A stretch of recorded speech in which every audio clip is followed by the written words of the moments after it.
Beberapa bulan yang lalu, Bosman sudah mengatakan bahwa perang melawan globalis ini masih panjang, masih lama dan memerlukan daya tahan atau endurance yang panjang. Menghemat tenaga, menghemat amunisi, dan cerdik merupakan langkah yang dibutuhkan. Bukan pinter loh ya, cerdik. Pinter itu bisa hafalan di sekolah, itu pinter. Mengikuti ilmu yang diberikan oleh guru, oleh dosen di kampus, itu pinter. Kita sekarang juga pejabatnya orang pinter semua. Saking pinternya cetak uang dibilang inflasi. Ngutang asing itu benar, bergantung dolar itu benar. Lalu kerjasama dengan negara komunis yang penuh tipu daya dibilang benar. Dan bergantung pada investasi asing itu benar. Dan genre berpikir begitu saat ini berkuasa mutlak mengatur negeri ini. Jadi yang di atas tinggal gampang, cuman bagi sembako sama kunjungan-kunjungan. Itu pinter pejabatnya namanya. Pinter minteri atasan, sama pinter bodohi rakyatnya. Sementara yang dimaksud cerdik di sini adalah street smart, orang yang memakan pengalaman hidup yang keras, makan jalanan, terantuk-antuk hidupnya, namun mantulnya lebih tinggi dari jatuhnya. Di atas orang cerdik ada lagi, orang bejo atau orang beruntung. Nah, lebih enak lagi gabungan keduanya sebagai pemimpin. Sudah bejo, cerdik lagi. Itu baru pantas jadi pemimpin yang mengatur perang melawan globalis cabal. Oh iya,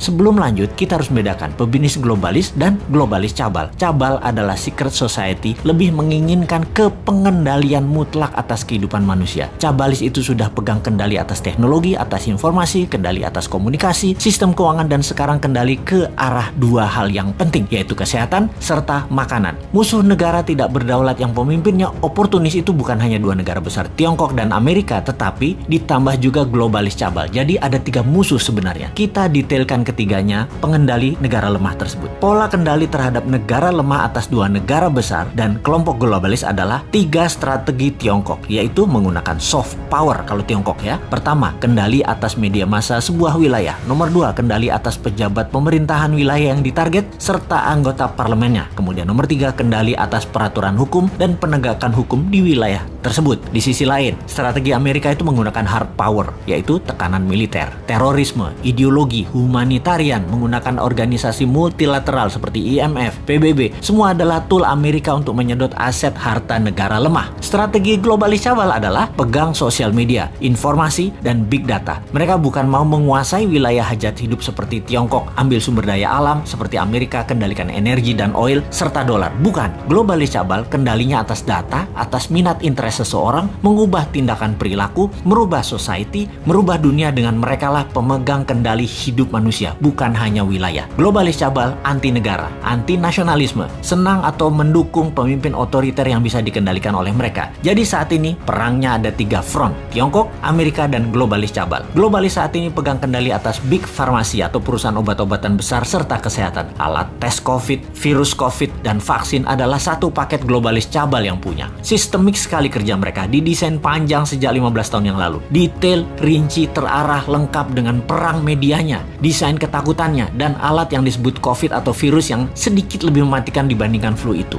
Bahkan vaksin buat para petinggi big farmasi atau elit globalis cabal beda dengan yang dikasih ke masyarakat. Pastinya yang di masyarakat itu mengandung merkuri. Ini kata data intelijen pertahanan internasional loh ya. Mudah-mudahan data ini salah. Vaksin globalis paling nggak suka dengan imunoterapi atau imunodulator. Peningkatan imunitas yang dipakai untuk melawan mereka. Karena tidak bisa didata, tidak bersertifikat. Mereka globalis cabal yang perlu bukan hanya vaksinnya laku, PCR antigennya laku, sebaran virusnya cepat dan meluas, tapi data itu tidak kalah penting bagi mereka. Globalis menyarankan pakai masker dan lockdown di banyak wilayah sesuai dengan saran versi globalis. Semua sudah dibuat protokolnya sehingga efeknya perangnya panjang. Ada yang improvisasi misalnya pakai imunoterapi lokal, lockdown ringan bergantian, ekonomi jalan biasa, pakai data center satelit sendiri, komunikasi pakai tool negara tersebut sendiri, sosial media punya sendiri, negara tersebut nggak akan rubuh, ekonomi jalan dan COVID musnah dalam sekejap. Anti saran globalis dan melawan mainstream pasti menang.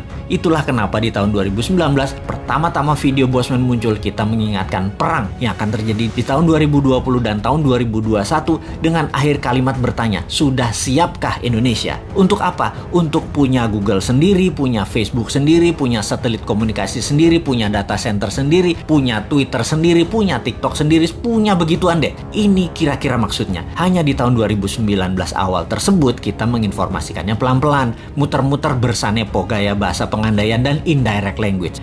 Ternyata nggak paham gaya bahasa beginian. Wes, Jawa Timurane bosman metu tak sikat pol saiki. Faktanya perang pandemi ini panjang, 2025 baru bersih. Dan bukan karena virus solusinya, tapi natural herd imunitas solusinya. Terpapar banyak dan sembuh pakai imunitas diri sendiri dibantu booster multivitamin dan mineral. Kemudian perang apa lagi yang akan terjadi? Yaitu perang cuaca atau climate war. Sudah sejak tahun lalu dimainkan. Dan kalau yang ini, Rusia ikut bermain. Selain globalis cabal Tiongkok dan Amerika di belakangnya negara sekutu, terutama G7. Mulai nyadar sekarang di mana-mana hujan juga banjir. Kata-kata puitisnya adalah bagai hujan di musim panas. Jadi kenyataan benar karena ya direkayasa cuacanya. Masihkah tidak sadar juga setelah pandemi, maka kesengsaraan lain akan terjadi, yaitu kelangkaan pangan. Sudah siapkah kita? Atau seperti 2 tahun ini, walau sudah diingatkan tetap aja menjalankan semua seakan-akan seperti anak SD gambar pemandangan 2 gunung, matahari, dan sawah. Wapokmu kapan?